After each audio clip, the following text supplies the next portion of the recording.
नमस्कार साथियों, मैं अतुल भारत और आज हम कक्षा 7 की इतिहास की पाठ्यपुस्तक हमारे अतीत उसका पाठ 2 है नए राजा और उनके राज्य उनके बारे में पढ़ेंगे।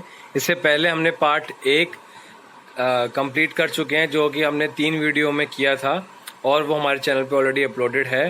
1000 सालों के दौरान हुए परिवर्तन की पड़ताल, वो हमारे चैनल पे आपको उसकी वीडियो मिल जाएगी। और हमारे भूगोल कक्षा 7 की भूगोल के हमारे पर्यावरण और वसंत ध्रुवा की भी आपको उसके चैप्टर्स की वीडियोस हमारे चैनल पे मिल जाएगी। अगर आपने चैनल को सब्सक्राइब नहीं किया है तो आप कर दीजिएगा ताकि आप हमसे जुड़े रहें। तो आइए बिना समय व्यर्थ करें, अब हम नए राजा और उनके राज्य के बारे में पढ़ेंगे। इस बुक में हमारे अतीत में हम मध्यकालीन भारत के बारे में पढ़ेंगे। हमने 6 में प्राचीन भारत के बारे में पढ़ा था, हड़प्पा सभ्यता के बारे में पढ़ा था, आखेटकों के बारे में पढ़ा था। लेकिन अब जो हम पढ़ने वाले हैं वह मध्यकालीन भारत के बारे में पढ़ने वाले हैं और अब ये कड़ी शुरू होती है। 7वीं शताब्दी के बाद कई राजवंशों का उदय हुआ। ठीक है, मानचित्र 1 में उपमहाद्वीप के विभिन्न हिस्सों में 7वीं से 12वीं शताब्दी के बीच शासन करने वाले प्रमुख राजवंशों को दिखलाया गया है। आप यहाँ पे देख सकते हैं। ठीक है, उस समय भारत कुछ इस प्रकार से दिखता था और कश्मीर, नेपाल, तिब्बत, सयास, इसमें कहाँ कहाँ पे कौन कौन राज करता था और उनकी जगह जैसे कन्नौज, इंद्रप्रस्थ, ठीक है, राष्ट्रकूट, मालखेद, कलिंग, ये सारी जो जगह हैं, पहाड़पुर, ठीक है, ये सारी जगह। और ये परिवर्तनशील सीमाएं आपको यहाँ पे आप देख सकते हैं कि किस प्रकार से यहाँ पे डिवाइडेड थी। अब आप देख सकते हैं कि मानचित्र में गुर्जर, प्रतिहार, राष्ट्रकूट, पाल, चोल और चौहानों के स्थान का निर्धारण कीजिए। क्या आप आज के उन राज्यों की पहचान कर सकते हैं जिन पर उनका नियंत्रण था? ठीक है, तो अभी हम यहाँ पे पढ़ेंगे और आपको मैं लेकिन बता देता हूँ कि यहाँ पे जो आपको गुलाबी रंग में दिख रहा है, जो कि आज का बांग्लादेश, पश्चिम बंगाल है, वह पालों की जगह थी उस समय। और जो आपको ये हरे रंग में दिख रहा है जिसमें कन्नौज, इंद्रप्रस्थ, बनारस, प्रयाग, ये सारी जगह मतलब आज का मध्य प्रदेश, उत्तर प्रदेश, दिल्ली, राजस्थान, गुजरात, हरियाणा और महाराष्ट्र का भी कुछ क्षेत्र, वह सारा गुर्जर और प्रतिहार का था। और चाहमान मतलब चौहान भी उसी क्षेत्र में थे, ऊपर आप देख सकते हैं। और नीचे आप देख सकते हैं जो हमारी स्किन कलर का है, क्रीम कलर का जो ये स्थान है, जो कि आज के महाराष्ट्र, कर्नाटक और आंध्र प्रदेश, तेलंगाना जैसे कुछ क्षेत्र, ये सब उसके अंतर्गत आएंगे। ये सारे जो क्षेत्र थे ये राष्ट्रकूट के अंदर थे। और नीचे आप चेर भी देख सकते हैं, चेर और चोल, ठीक है, और पांड्यान। तो आइए अगर हम आगे पढ़ते हैं। नए राजवंशों का उदय। 7वीं सदी आते आते उपमहाद्वीप के विभिन्न भागों में बड़े भूस्वामी और योद्धा सरदार अस्तित्व में आ चुके थे। राजा लोग प्राय उन्हें अपने मातहत या सामंत के रूप में मान्यता देते थे।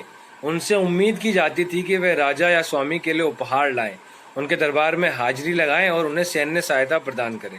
अधिक सत्ता और संपदा हासिल करने पर सामंत अपने आप को महासामंत, महामंडलेश्वर मतलब पूरे मंडल का महान स्वामी इत्यादि घोषित कर देते थे। कभी कभी वे अपने स्वामी के आधिपत्य से स्वतंत्र हो जाने का दावा भी करते थे। इस तरह का एक उदाहरण दक्कन के राष्ट्रकूटों का था। शुरुआत में वे कर्नाटक के चालुक्य राजाओं के अधीनस्थ थे, मतलब चालुक्यों के अंदर रहते थे। और 8वीं सदी के मध्य में राष्ट्रकूट प्रधान दंती दुर्ग ने अपने चालुक्य स्वामी की अधीनता से इनकार कर दिया और उसे हराया और हिरण्यगर्भ मतलब शाब्दिक अर्थ सोने का गर्भ नामक एक अनुष्ठान किया। जब यह अनुष्ठान ब्राह्मणों की सहायता से संपन्न किया जाता था तो यह माना जाता था कि इससे याजक जन्मना क्षत्रिय न होते हुए भी क्षत्रिय के रूप में दोबारा क्षत्रित्व प्राप्त कर लेगा। कुछ अन्य उदाहरणों में उद्यमी परिवारों के पुरुषों ने अपनी राजशाही कायम करने के लिए सैन्य कौशल का इस्तेमाल किया।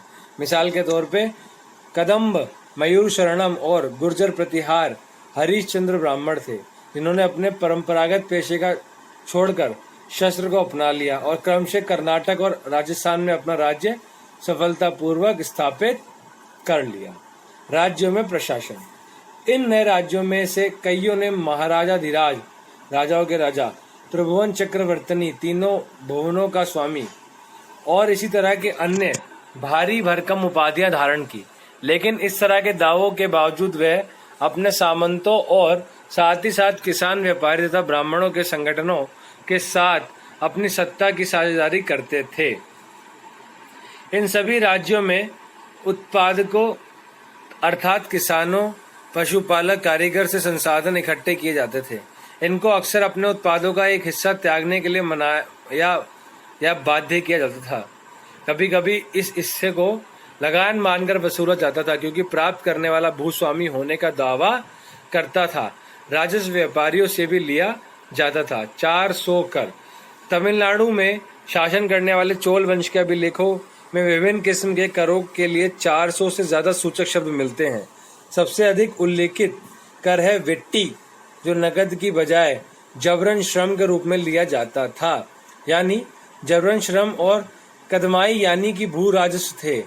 मकान पर छाजन डालने पर लगने वाला कर, खजूर या ताड़ के पेड़ पर चढ़ने के लिए सीढ़ी के इस्तेमाल पर लगने वाला कर, पारिवारिक संपत्ति का उत्तराधिकार हासिल करने के लिए लगने वाला कर इत्यादि भी उल्लेख में मिलता है। क्या आज इनमें से कोई कर वसूले जाते हैं? आपको बताना है। ये संसाधन राजा की व्यवस्था का वित्तीय आधार बनते थे। साथ ही मंदिरों और दुर्गों मतलब किलों के निर्माण में भी इस्तेमाल होते थे। संसाधन उन युद्धों को लड़ने में भी इस्तेमाल होते थे जिनसे लूट की शक्ल में धन मिलने की तथा जमीन और व्यापारिक मार्गों के प्रयोग की संभावना बनती थी। राजस्व वसूली के लिए पदाधिकारियों की नियुक्ति सामान्यतः प्रभावशाली परिवारों के बीच से ही की जाती थी और प्राय वंशानुगत होती थी। सेना में भी ऐसा ही होता था। कई बार राजा के निकट संबंधी ही इन ओहदों पर होते थे। तो आपको हमें पता लगा कि किस प्रकार से कर वसूला जाता था, जिससे उनका राजस्व, जो राजा का जो राजस्व है, मतलब जो उन्होंने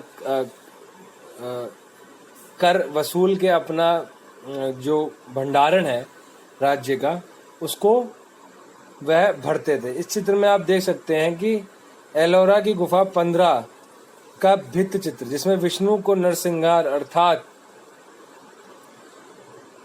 पुरुष सिंह के रूप में दिखलाया गया है, नरसिंह के रूप में दिखाया गया है। यह राष्ट्रकूट काल की कृति है।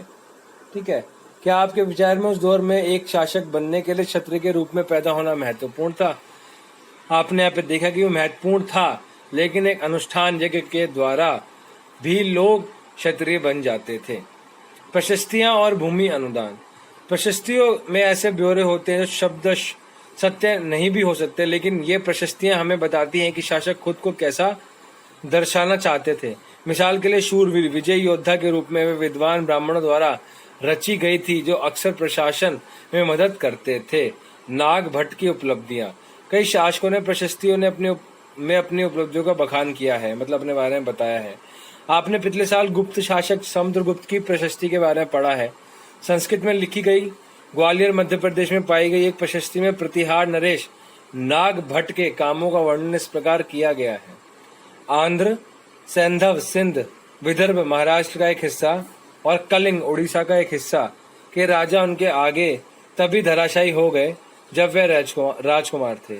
उन्हें कन्नौज के शासक चक्रयुद्ध को विजित किया।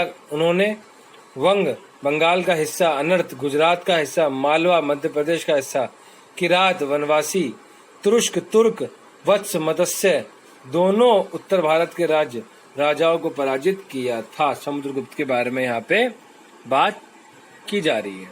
ठीक है। राजा लोग प्राय ब्राह्मणों को भूमि अनुदान से पुरस्कृत करते थे। ये ताम्र पत्रों पर अभिलिखित होती थे जो भूमि पाने वालों को दिए जाते थे। देखिए इस प्रकार से आप यहाँ पे देख सकते। ताम्रपत्र मतलब तांबा, तांबे के एक शीट पे, एक पट्टी पे, है ना, उस पे लिख के उसको, ताकि वो खराब ना हो, इस तरीके से। जैसे आप लोग इस समय अब वो करते हैं ना, लैमिनेट करवाते हैं अपने सर्टिफिकेट्स को, उस तरीके से। इस अभिलेख में उल्लेखित इलाकों में से कुछ को मानचित्र 1 में ढूंढने की कोशिश करें। दूसरे राजाओं ने भी इसी तरह के दावे किए थे। आपके विचार से ऐसे दावे उन्होंने क्यों किए होंगे?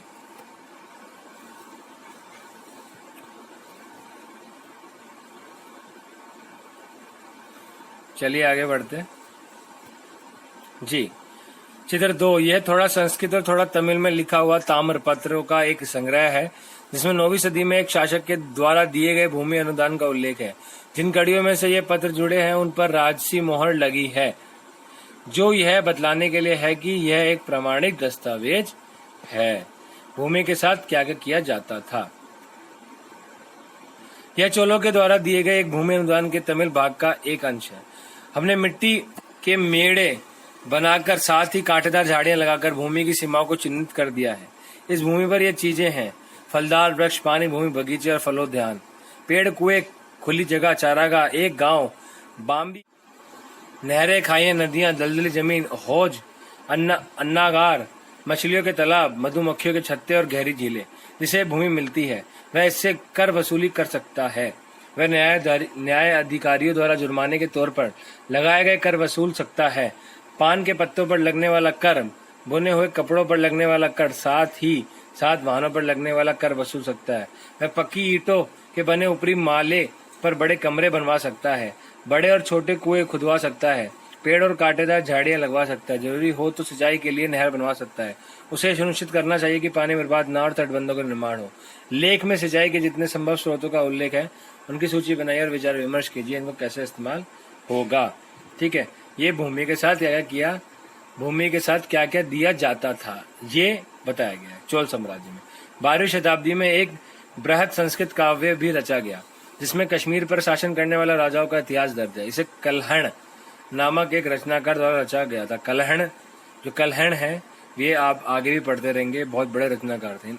कल्हण ने अपना वृतांत लिखने के लिए शिलालेख, दस्तावेज और प्रत्यक्षदर्शियों के वर्णनों और पहले के इतिहास समेत अनेक तरह के स्रोतों का इस्तेमाल किया। प्रशस्तियों के लेखकों से भिन्न वह अक्सर शासकों और उनकी नीतियों के बारे में आलोचनात्मक रुख दिखलाता है। इसलिए 12वीं सदी के लिए यह असाधारण ग्रंथ था। धन के लिए युद्ध, ये हम बाद में पढ़ेंगे, नेक्स्ट वीडियो में इसको हम कवर करेंगे। और यहाँ तक मुझे लगता है कि आपको कोई प्रॉब्लम नहीं होगी। अगर कोई परेशानी होती है तो कमेंट बॉक्स में लिखिएगा, हम उसका हल जरूर निकालेंगे। कमेंट बॉक्स में आपको उसका उत्तर बताएंगे। और घर पे रहिए, स्वस्थ रहिए, व्यस्त रहिए, मस्त रहिए, पढ़ते रहिए, देश का नाम रोशन करिए। और जल्द ही नई वीडियो में आपके साथ हम मिलेंगे। थोड़ा अपने शरीर का ध्यान रखिएगा। कोई भी परेशानी होती है, आपको कोई भी समस्या है आपके साथ में, पढ़ाई के अलावा भी अगर आपको लगता है जो आप शेयर कर सकते हैं और उसका समाधान अगर हमारे पास होगा तो हम जरूर देंगे और आपकी पूरी हेल्प करेंगे। बस आपको ये वीडियो अपने दोस्तों तक पहुंचानी है। और जिन लोगों के पास अभी बहुत कठिन वक्त है, किताबें नहीं मिल पा रही हैं, पढ़ने में मुश्किल है, उनके लिए सरलता हो सके ऐसी उनकी सहायता करनी है। तो जल्दी मिलेंगे नई वीडियो में। तब तक के लिए आपको हम इसी वीडियो के साथ छोड़ते हैं। जय हिंद, जय भारत।